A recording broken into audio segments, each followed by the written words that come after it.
प्यारे बच्चों, आज हम गणित में प्रायिकता एवं आयलर सूत्र की समझ उदाहरण सहित विश्लेषण देखेंगे। प्रायिकता आपके सीखने के प्रतिफल की मैपिंग 8 to 0 और आयलर सूत्र M814 में मैपिंग के रूप में दिया भी गया है। अब हम देखें प्रायिकता। तो प्रायिकता को अंग्रेजी में प्रोबेबिलिटी भी कहते हैं।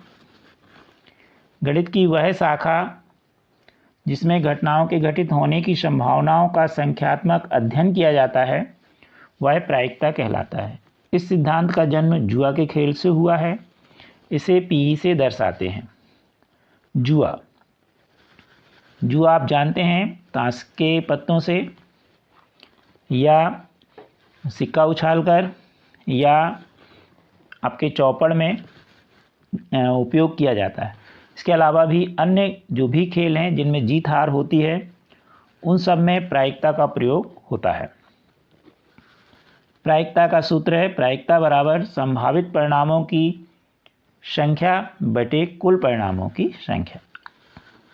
यदि हम सांकेतिक रूप में देखें तो प्रायिकता P बराबर NE बटे NS, जहाँ NE E के अवयवों की संख्या और NS प्रतिदर्श समिष्ट S के अवयवों की संख्या। NE को अंग्रेजी में हम नंबर ऑफ एलिमेंट्स E कहते हैं, या हिंदी में हम कहें तो E के अवयवों की संख्या समुच्चय और उपसमुच्चय के रूप में होते हैं। अब हम देखें इसमें घटना बिंदु, इवेंट पॉइंट। तो इवेंट पॉइंट क्या हैं? तो प्रतिदर्श समष्टि के प्रत्येक अवयव घटना बिंदु कहलाते हैं। जैसे हम एक पासा लें तो उसमें 1 2 3 4 5 6 कुछ भी जो भी है आ सकता है, तो यह इसके घटना बिंदु होंगे। यानी सभी 1 2 3 4 5 6 ये सभी घटना बिंदु हैं। और अगर हम S 1 2 3 4 5 6 को ले लें तो यह प्रतिदर्श समष्टि होगा। अब घटना देखें तो हम इस प्रतिदर्श समष्टि के प्रत्येक उपसमुच्चय को जो भी हमें शर्त दी गई है उसके अनुसार लेंगे तो वह घटना कहलाएगी। इसे हम E से व्यक्त करते हैं।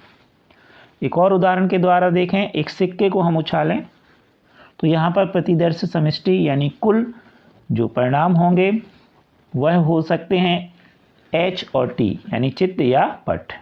अब इसमें से हम कोई एक घटना ले लें, मान लीजिए हम हेड यानी चित्त लेने की घटना ले लें, तो इसे हम E को लिखेंगे तो E बराबर H समुच्चय। तो यहाँ पर जो S समुच्चय है HT, उसमें से उप समुच्चय E बराबर H लिया गया है। तो यहाँ पर जो प्रतिदर्श समष्टि है इसमें से कोई भी जो आपको शर्त दी है उसके अनुसार हम घटना में लेंगे और उसे हम E से दर्शाएंगे। अब हम ये बात ध्यान में रखें कि E S का एक उपसमुच्चय है, अतः प्रायिकता में अंश सदैव हर से छोटा या बराबर होगा। इसलिए प्रायिकता का मान सदैव 1 व 0 के बीच होगा। अगर असंभव घटनाएं हैं, नोट में देखें, तो इसका मान सदैव 0 होगा। जैसे एक पासा उछालें और आपसे पूछें कि 7 अंक आने की प्रायिकता क्या होगी, तो प्रायिकता 0 होगी, क्योंकि पासे में 7 अंक होते ही नहीं हैं, 6 अंक होते हैं, 1 2 3 4 5 6। अब हम कुछ उदाहरणों के माध्यम से प्रायिकता को देखें। एक सिक्के को उछालने पर चित्त आने की प्रायिकता क्या होगी? तो पहले हम देखें कि एक सिक्के को उछालने पर प्रतिदर्श समष्टि S कितनी होगी, यानी कुल संभावनाएं क्या होंगी। तो अगर हम एक सिक्के को उछालेंगे तो चित्त आएगा या पट आएगा। चित्त को अंग्रेजी में हेड और पट को टेल कहते हैं। तो यहाँ पर S में क्या आया, H और T यानी 2 अवयव हुए, तो NS बराबर 2। तो इनके अवयवों की संख्या, S के अवयवों की संख्या 2। अब शर्त है कि चित्त, तो चित्त आने की घटना कितनी होगी? एक सिक्के को उछालने पर एक बार ही चित्त आएगा, तो इसमें से हमने H लिया। कितना है अवयवों की संख्या 1, तो एन बराबर होगा 1। ध्यान रखें, एक सिक्का उछालोगे तो हर बार हर में 2 आएगा। क्यों? क्योंकि या तो चित्त होगा या पट होगा। अब हम देखें तो प्रायिकता का सूत्र P बराबर है NE/NS। तो NE का मान 1 और NS का मान 2। तो हम रख दें इस सूत्र में, तो प्रायिकता P बराबर 1/2। तो चित्त आने की प्रायिकता कितनी होगी? 1/2। अब अगर प्रश्न आए कि पट्ट आने की, तो पट्ट भी यहाँ पर एक ही बार आएगा, तो यहाँ T लिख जाएगा, तो उसकी प्रायिकता भी 1/2 होगी। अब हम देखें दूसरा उदाहरण, 2 सिक्के को उछालें। तो यदि हम 2 सिक्के एक साथ उछालें तो एक चित्त आने की प्रायिकता क्या होगी? यह हमारा प्रश्न है। तो सबसे पहले देखें, 2 सिक्कों को उछालें तो प्रतिदर्श समष्टि यानी कुल कितने परिणाम होंगे? तो या तो दोनों सिक्के चित्त आएंगे, या पहला चित्त दूसरा पट, या पहला पट दूसरा चित्त, या दोनों पट। तो यहाँ पर आप देख रहे हैं कि 4 संभावनाएं हो सकती हैं कुल, 1, 2, 3, 4। तो NS बराबर आएगा 4। अब प्रश्न क्या है कि एक चित्त, तो इसमें ध्यान से देखिए एक चित्त कहाँ है? तो HH में नहीं है, दोनों चित्त हैं। HT में देखिए ध्यान से एक चित्त है, तो ये आएगा। TH में एक चित्त है, तो ये आएगा। और ये TT यानी दोनों पट, तो ये नहीं आएगा। तो एक चित्त आने की घटना E बराबर क्या होगी? HT और TH। अब इसमें कितने अवयव होगा? 2, 1, 2। तो NE बराबर 2। यहाँ ध्यान रखना कि अलग अलग ना ले लेना, H, H, H, T ऐसे ना लेना, क्योंकि 2 सिक्के हैं, इसलिए 2-2 की जोड़ी। और जो पहला सवाल एक सिक्का था उसमें 1-1 अपन ने लिया था। ऐसे मान लो 3 सिक्के हों तो 3-3 की जोड़ी बनेगी। अब यहाँ पर प्रायिकता P बराबर NE/NS। अब जानते हैं, NE का मान रख दीजिए 2 और NS का 4, तो उत्तर आ गया 2/4। अगर आपको काटना है तो काट दीजिए, तो आएगा 1/2। अब हम देखें तीसरा प्रश्न, एक पासे को उछालने पर सम अंक आने की प्रायिकता। तो सबसे पहले हम देखें कि एक पासे को उछालने पर प्रतिदर्श समष्टि S कितना होगा, यानी कुल कितनी संभावनाएं हो सकती हैं। तो एक पासे में, पासा आपने ना देखा हो तो आपने सांप सीढ़ी की गोटी देखी होगी खेलने वाली, तो उसमें आप देखिए कि 6 तक लिखा रहता है, 1, 2, 3, 4, 5, 6। तो इसमें से कोई भी आ सकता है। तो प्रतिदर्श समष्टि S बराबर होगा 1, 2, 3, 4, 5, 6। अब इसमें कितने अवयव होगा? 6, तो NS बराबर 6। अब इसमें लिखा है सम अंक, तो अब हम देखें पासे में सम अंक, तो इसमें क्या आएगा? 2, 4, 6। तो हम लिख लें सम अंक आने की घटना E बराबर 2, 4, 6। अब इसमें कितने अवयव होगा? 1, 2, 3, तो NE बराबर हो गया 3। फिर प्रायिकता का सूत्र लगा दीजिए, NE/NS। तो यहाँ आया था 3 NE का मान और NS का 6, तो 3/6 उत्तर आ गया। काटना है तो काट दीजिए, तो 1/2 आ गया। अब हम देखें नेक्स्ट, जब भी आपको एक पासे वाला सवाल आए तो आपको इसी तरह का आपको सवाल करना है। अब हम कुछ और उदाहरण देखें। यदि एक पासे में एक अभाज्य संख्या, तो अभाज्य संख्या होगी 1, 2, 3, 4, 5, 6 में 2 और 3, तो अंश आएगा 2 और 3, मतलब कितनी संख्याएं हो गई? 2, और हर में तो 6 आएगा ही, जिससे आपने इसके पहले उदाहरण में देखा। तो प्रायिकता सीधे आ जाएगा 2/6। एक अभाज्य संख्या नहीं, तो अब 2 और 3 अभाज्य है, 2, 3 छोड़ दीजिए, तो बची कौन? 1, 4, 5, 6। कितनी बची? 4, तो 4/6। 5 से बड़ी, तो 5 से बड़ी 6 है, तो कितनी है? 1, तो 1/6। 5 से बड़ी संख्या नहीं, तो 5 से बड़ी संख्या नहीं मतलब 6 को छोड़ दीजिए, तो 1, 2, 3, 4, 5 आ जाएगा, तो 5/6। तो ये संक्षिप्त में हमने हल किया। इसके पहले हमने विस्तृत किया, आप चाहो तो विस्तृत कर सकते हो यदि आपको पुस्तक में ये सवाल हैं तो। अब हम कुछ नोट पॉइंट विशेष देखें, इनको रट लीजिएगा। एक सिक्का उछालेंगे तो हर बार हर में 2 आएगा। 2 सिक्के उछालोगे तो 2 गुणे 2 यानी 4 आएगा।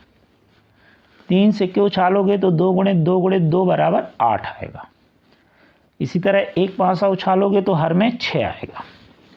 2 पासे उछालोगे तो हर में 36 आएगा और 3 पासे उछालोगे तो 216 आएगा। यानी प्रतिदर्श समष्टियों की संख्या इतनी होगी। अब देखें हम उदाहरण नंबर 4। इसमें आपको एक सूचक दिया गया है, सूचक तीर के निशान से बताया गया है और इस चक्र में 5 अक्षर लिखे हैं A, B, C, D, A 2 जगह लिखा है। अब इस सूचक को हम घुमा दें तो ये सूचक कहाँ, इसको चक्र को हम घुमा दें तो ये सूचक कहाँ रुकेगा? तो इसमें दिया गया है कि D पर रुकने की प्रायिकता, तो इसमें 5 हैं तो सूचक कहीं भी रुक सकता है। तो प्रतिदर्श समष्टि S क्या होगा? A, B, C, D, A यानी 5। संख्या कितनी हो गई? 5। तो NS हो गया 5। अब इसमें कहा जाए D पर रुकने, तो D तो एक ही है, तो D पर रुकने की उसकी जो घटना होगी वो क्या होगी? E बराबर समुच्चय में D। तो ये कितने हैं? 1, तो NE बराबर आ गया 1। अब प्रायिकता का सूत्र लगा दीजिए जैसे आपने इसके पहले उदाहरणों में देखा। तो PE बराबर NE बटे NS। NE का मान 1 और NS का मान आया 5, तो प्रायिकता PE बराबर 1 बटे 5। तो इसका उत्तर होगा 1 बटे 5। अब हम देखें यहाँ पर एक चित्र है और इसके अंदर सेव बने हुए हैं, हरे और लाल। हरे को G से व्यक्त किया गया है और लाल को R से। तो सबसे पहले देखें कितने सेव हैं। तो इसमें ध्यान से देखिए कुल 7 सेव हैं। तो अगर हम सवाल को जमा के लिखेंगे तो प्रतिदर्श समष्टि कितनी होंगे? 7। अब इसमें प्रश्न ये है कि लाल सेव, तो लाल देखिए कितनी जगह लिखा? 1, 2, 3, 4। तो प्रायिकता बराबर P बराबर क्या होगा? 4 बटे 7। ऐसे सवालों को हम सीधे देख के भी बता सकते हैं और विस्तृत लिखना है तो पीछे के उदाहरण में जो आपने देखे पिछले, उनमें शब्द के अनुसार आप जमा के लिख दीजिएगा। तो ये थे आपके प्रायिकता के कुछ उदाहरण।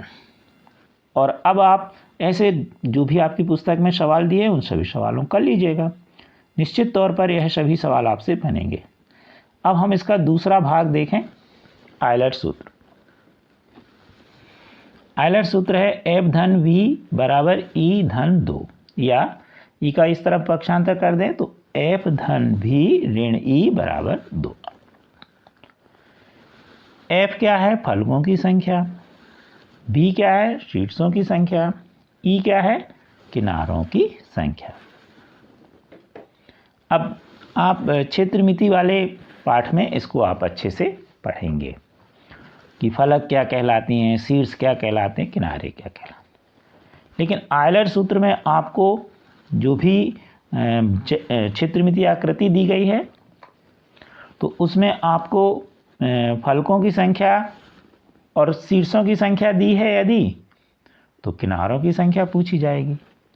फलकों की संख्या दी है और किनारों की संख्या दी है तो शीर्षों की संख्या पूछी जाएगी।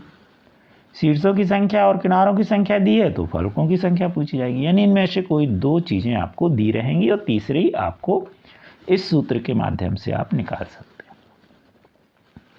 उदाहरण, घनाभ में फलकों की संख्या है 6, शीर्षों की संख्या है 8, तो किनारों की संख्या क्या होगी? तो अब देखिए आप सवाल में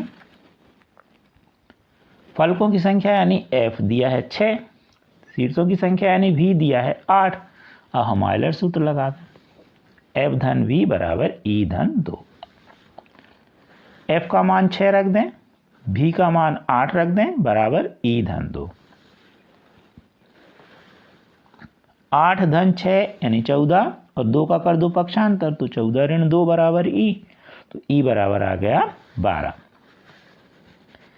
ऐसे सवाल आपके जितने भी पुस्तक में दिए हैं तो इसमें आप मान रखिएगा सूत्र में और आपको अपने आप उत्तर मिल जाएगा। अब इस तरह के सभी सवाल आप हल कर लीजिए, आपको प्रायिकता और आयलर सूत्र अच्छे से समझ में आ गया होगा। आप हमारे सभी वीडियो देखने के लिए हमारे चैनल को शेयर और सब्सक्राइब अवश्य कीजिए और आप को हम समय समय पर आपके शैक्षणिक वीडियो भेजते रहेंगे, जिन्हें आप अच्छे से घर पर देखिए, समझिए और कक्षा में आप अपने विषय शिक्षक से उस पर जो भी डिस्कशन है वो पढ़ाते हैं, उनको पढ़ाते हुए समझिएगा। और इसमें यदि कहीं आपको कोई दिक्कत होती है तो उनसे अवश्य पूछिएगा। Thank you.